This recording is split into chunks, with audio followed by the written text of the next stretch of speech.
Welcome back to Montana this morning, everyone. We welcome Senator Steve Daines onto the set with us this morning. Good to have you here. It's been a busy time in Washington, D.C. Most recently, the latest spending bill is waiting for the president's signature. Now, sounds like there's about $4 billion shy of what he wanted for border security, but he's not disappointed. You're not disappointed. I'm hearing it's being called a down payment now. Tell us about that. I think the president characterized that about right.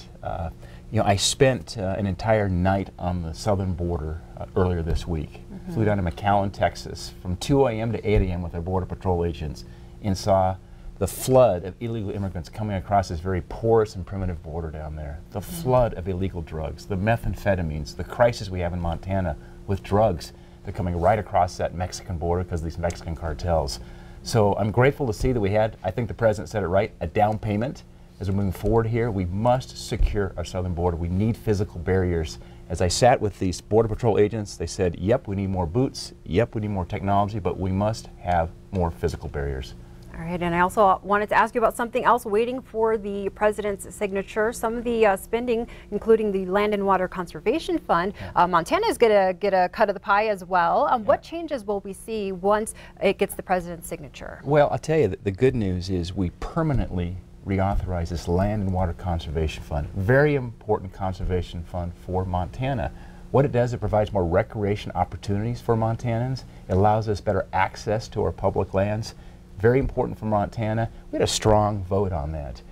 We had Congress coming together. As I said, it took public lands to bring divided government together. It's a good thing for Montana, a good thing for recreation.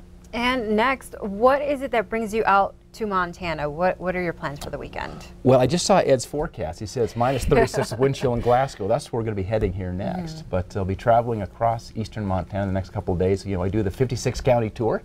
And so we're starting it off, kicking it off this year, but I'll be in Glasgow, I'll be in Terry, I'm going to be in Glendive, I'm going to be in Webo, I'm going to be in Circle, I'm going to be in Sydney, and Wolf Point, in fact. We'll be spending time at the Veterans Home as well in Glendive. Going to be spending time with law enforcement at Wolf Point, talking about the flood of illegal drugs, these Mexican cartels, again, that are just destroying our communities across Montana and families. That's why we must secure that southern border. It has a direct effect on us right here in Montana. I'll be hearing firsthand from law enforcement out in eastern Montana. Yeah, it seems like it's so far away, but we even had a series this week on the drug superhighway that touches here in Montana. Something else that seems far away, but it's right around the corner. The end of your term, 2021 is the end of your term. We are already hearing talks about election next year. So what are your thoughts? Are you thinking about running for re-election? Where are you at on that? Yeah, well, it's been one of my highest honors to serve the people of Montana in Washington, D.C., in the United States Senate. And we're planning to run for re-election in 2020. So we'll be working on a campaign when the time is necessary. But for now, it's the most important thing I can do is get out all over the state and listen to what's on the minds of the people of Montana. All right, there you have it. Well, Senator Daines, thank you so much for joining us here in studio this morning. We appreciate your time. You travel safe. Do your best to stay warm. Thank you. Will do, Victoria.